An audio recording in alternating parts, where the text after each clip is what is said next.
Well, hello again. Pastor Ray Barnett here. Glad you could join me on another lesson of God's answers for anxiety and depression. As always, I wish you a good morning, a good afternoon, or a good evening, depending on what time you're watching this broadcast. Yesterday, I didn't get a chance to upload a video. And today stands a very good chance that I'm going to get interrupted during this broadcast. Sun is behind me over here, and some very dark clouds over there. I assume they're moving this way. So if there's an interruption, then I can't complete it.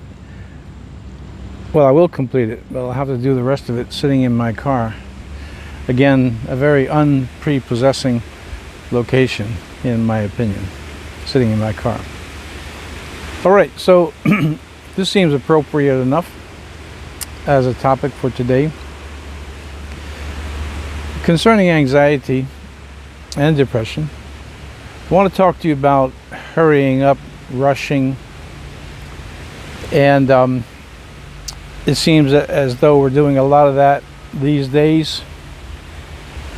And I'll relate it to an incident that I had yesterday in putting together, well, I can tell you what it is. It's a Bowflex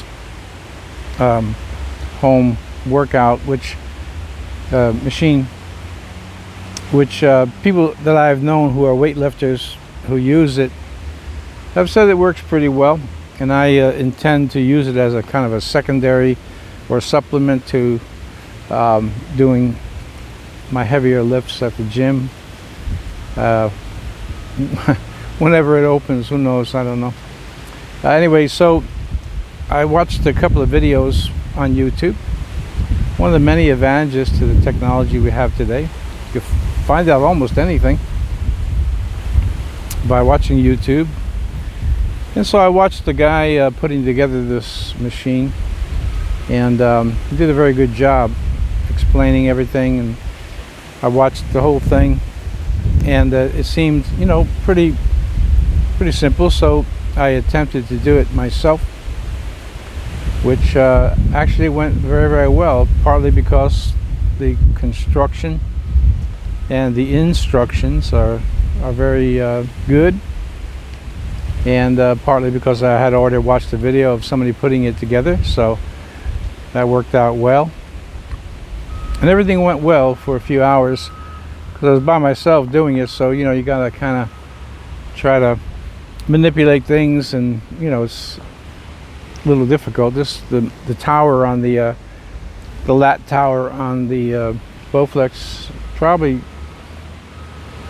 close to 8 feet, so you're working kind of sometimes at a bad angle, but everything went along very, very well for a few hours, and taking my time, wasn't rushing, till I got to the cable pulley system. If you've ever seen well, not just a Bowflex, but any cable pulley, we got a bunch of pulleys. I forget how many, I think it's 20, 10 on each side. And at that point everything should have been just give it a few test runs and we're done for the day and good to go for today to do a workout. But I still haven't figured out exactly what, but I got to the point where everything should have worked right and it didn't. So yesterday, by the way, here in upstate New York where I am, was exceptionally muggy, humid, and we had some rain, but humidity and I don't get along at all. So I was I was hot physically, but at that point, you start getting that sticky feeling, and as I said, it was very muggy, and I had the window open, but it wasn't much of a breeze, and so I'm kind of gritty, and I've had enough of this putting together. Though it went well, I wanted to be done. I just got to cook these cables and we're good. Well, it just didn't work out all that well. In explaining my feeling at that point to a friend of mine, I wrote to him because he was supposed to be helping me, but today, not yesterday. So I did it on my own. And I explained to him at that point I just suddenly developed Tourette's syndrome. And, I went along those lines. Now, obviously, I don't have Tourette's syndrome. And I don't have a habit of swearing. But two things in this little story of mine, which, by the way, I'll finish it today, which has application for you, believe it or not. I won't tell stories if there's no application, just to tell you a story. And number one, everything was going well with my putting together this Bowflex machine until the very end, when then I felt that compulsion to finish it. Number two, with respect to stating to my friend that I developed Tourette's syndrome, which I don't have, and which though I have known people that have had it, or they were diagnosed with it anyway, I wouldn't ordinarily make light of someone's affliction. But I have learned, and this is the second lesson, that a sense of humor is invaluable in dealing with anxiety and depression. Thankfully, a sense of humor has always come naturally for me. I don't know why, but it does. And I don't use much of it here on this broadcast because I know some of you are going through some very intense moments. But I very lightly apply humor. So I hope that you're not offended by my use of this term, Tourette's. Rushing, which I didn't do, I told you that. I did not do that yesterday in putting together the Bowflex machine until the end, when I felt like I want to get done. Well, I'm done with this. I'm sweaty and gritty and starting to get tired and irritable. Now, what the years have taught me is that, you know how you talk to yourself? I said to myself, what's best is just to let this go. You got enough accomplished today, and there's really no pressing need to finish this today. 95% of it was done. But see, in years past, I would feel compelled to finish it. I like starting and finishing things. In the ministry, rarely do you start anything that's ever finished. Sermons could have always been better, better illustrations or a better explanation, and then counseling, that's nearly endless. And you go along this line, you'd have to be in ministry to understand, nothing ever has a start and a finish. And so that's why one of the reasons I like cutting the grass at my house, at my home, because I could start it, I could finish it, then I could look back and say, wow, I did that. Most of my life does not have that.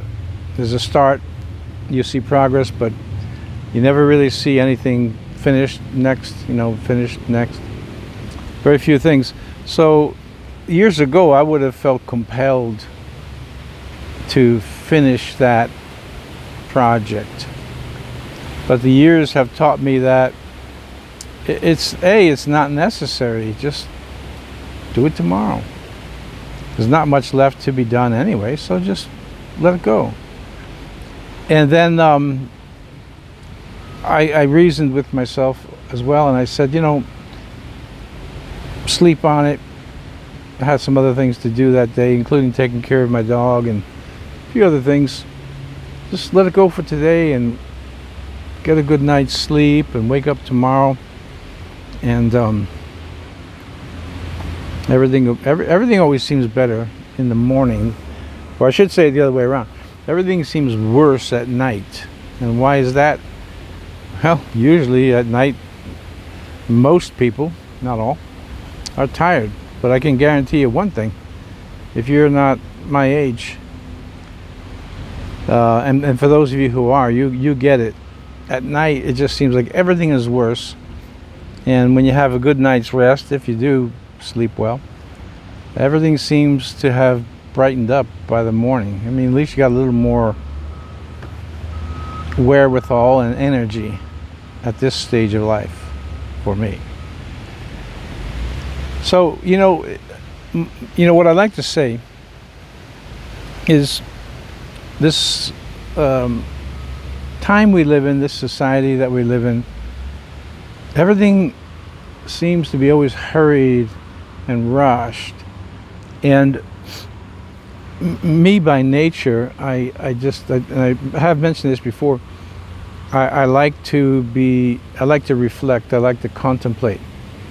One of the things that belongs to my personality is I like to talk. Not necessarily to a camera, although it's not hard to do. I just imagine all of you sitting there and listening to me, watching me, and it's easy. But when I meant, I like discussion, I like dialogue, I like talking to people, I like hearing their input. I just enjoy, I guess you'd call it friendship, and I always have since I was a little kid.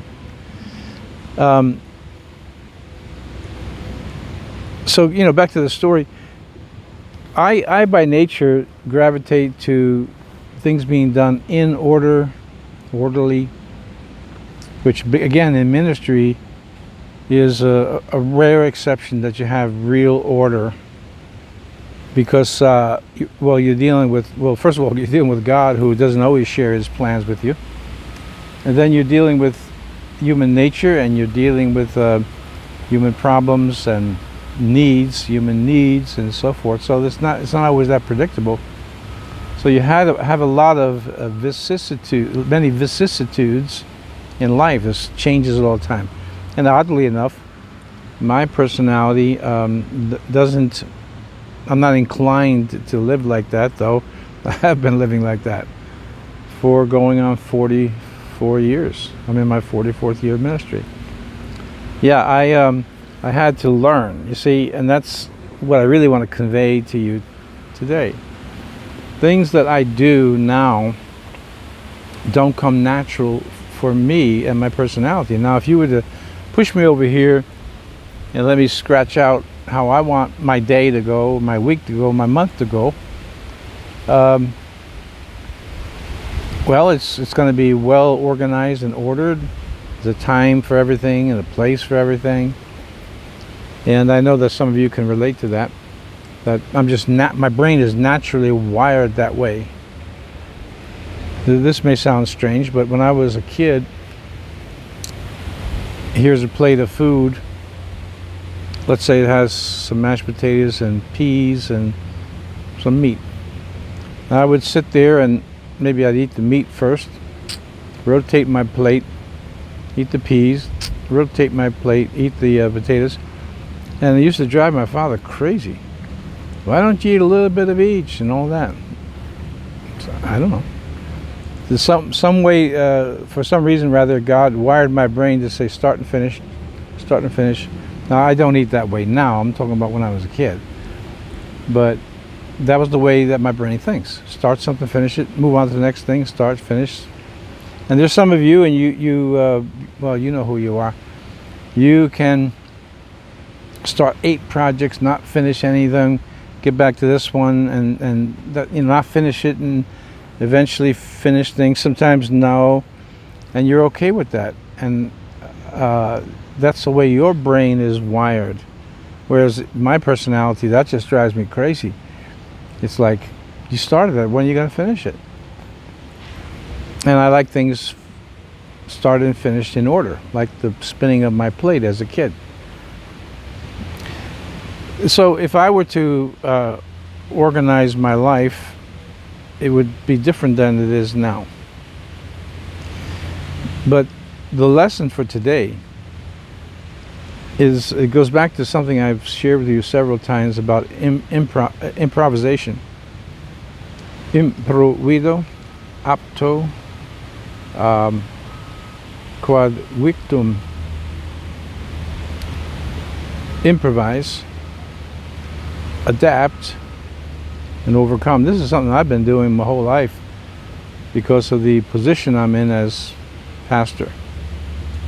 You could include as father when my kids were younger, to some degree as husband, but it goes against the way my brain is wired. So I have had to learn how to adapt to a calling that's on my life, and just the way things go because of the nature of the calling and what I deal with.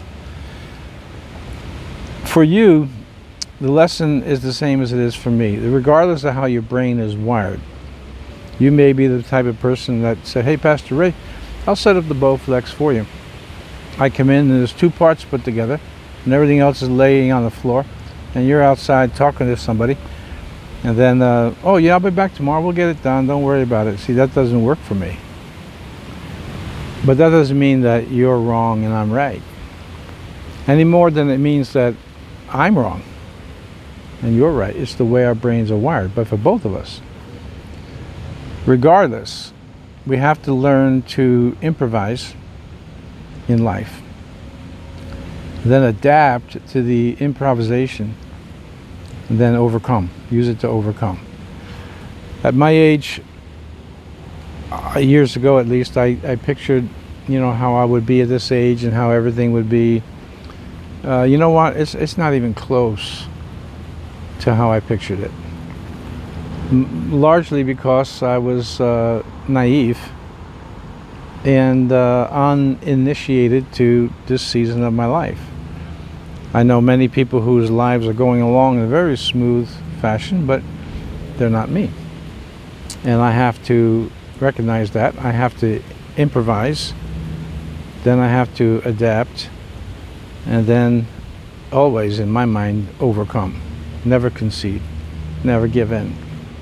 So the need for you, regardless of your personality, when we're on one topic on this channel, right?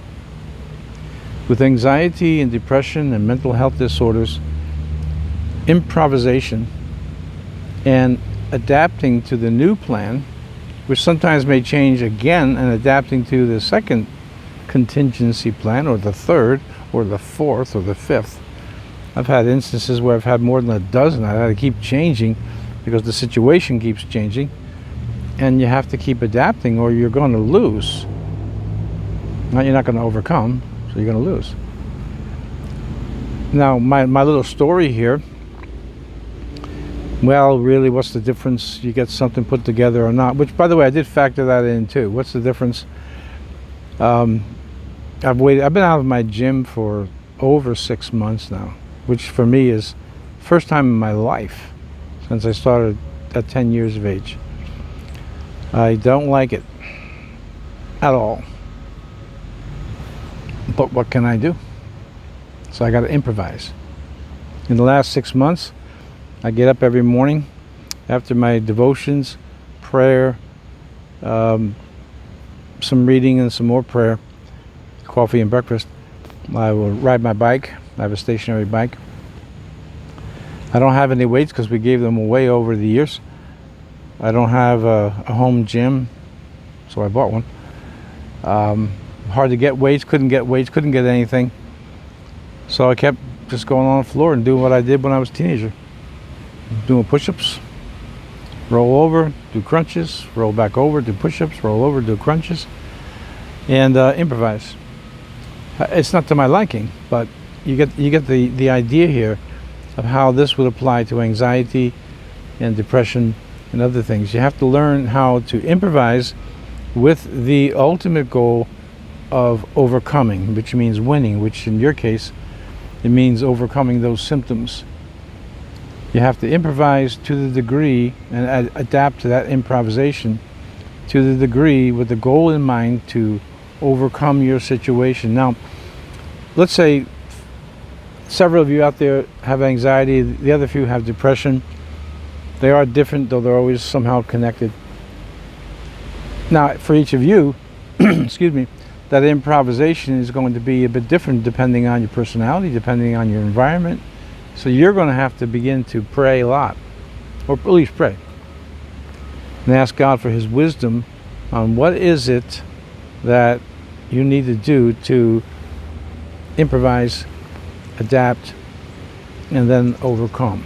And that's something that you really have to, of course, if we were able to talk to each other, I could help you out by examining your situation with you and going over and give you some suggestions. But that's all there would be, is suggestions. Yesterday, at the very end of my project, brain is wired to start, finish. Still not finished. I'll be tackling that when I get home later. Keep me in prayer. It goes against my grain. Gets in my nerves, so it gets on my nerves. As I'm sure so many things do with you. But if I was to get all worked up yesterday, which I was tempted, if you believe me, I got a stockpile of other things waiting for me, projects and things I have to do. And so the frustration starts to come in and just want things done. But I started out by saying this: we have to learn how to overcome. So it's still improvisation, but you got to learn it. You got to learn how to be able to improvise, adapt, overcome in this situation. Improvise, adapt, overcome in that situation. Improvise, adapt, overcome in that situation, a third one, a fourth one, a sixth one, a 12th one, all different situations, but the same principle applies. Improvise, adapt, overcome. Because if you don't, you're going to lose. You're definitely going to lose. And that's not what you want. With anxiety and depression, you want to be able to be totally free. And so much, and we discussed this once before, I discussed this once before with you, so many things with anxiety, depression as well, both, are related to frustration. And frustration is putting more tension on the nervous system and more tension on the it's increasing your the muscles are getting tense, you're getting tense, you're getting a headache, eyes are blurry, both headache and eyes are blurry. Other things, as the nervous system cannot withstand the inordinate stress that it's going through, frustration is one of the elements that we need to eliminate. Well, we can't eliminate frustration, so let me say this is one thing as an example of how we have to learn how to negotiate our way around it so that we can reduce the tension in the body and therefore reduce the symptoms of anxiety and depression, and then switch to mitigate the symptoms so they're more manageable, with the ultimate goal of being totally free. Just keep one thing in mind. We're talking about life here, and this life here is by far imperfect, and we're facing things even now that we haven't faced in America in our history. And there's a lot of things that can provoke you to anger, to fear, frustration. All right? All of these things are things that we have to learn how to negotiate our way around so that we can be free, live free. But it's going to be a challenge. It's a real war. It's a real battle. Well, I hope that you got something out of my little story. I have solicited your prayers, right? I do pray for you. I told you that. I either read your handle. You go by initials or some other moniker that you use, and I'll pray for you. Some of you I know by name. Pray for you. So please continue to keep me in prayer too, for all the challenges that I face, because I'm like I say, tell you all the time, I'm committed to doing these broadcasts. I'm committed to being with you and helping you. All right, so let's take a moment just to pray. Father, once again, I pray for my friends who have been faithful to watch this broadcast. They're committed to the teachings, to the lessons. I ask you to touch them today. Give them peace. Give them deliverance from their depressions and oppressions. Touch them, God. Move in supernatural ways and help each one. I pray that today, Father, in Jesus' mighty name. Amen. Peace I leave with you. My peace I give unto you. Not as the world giveth, give I unto you. That's the words of Jesus Christ. Take that with you today.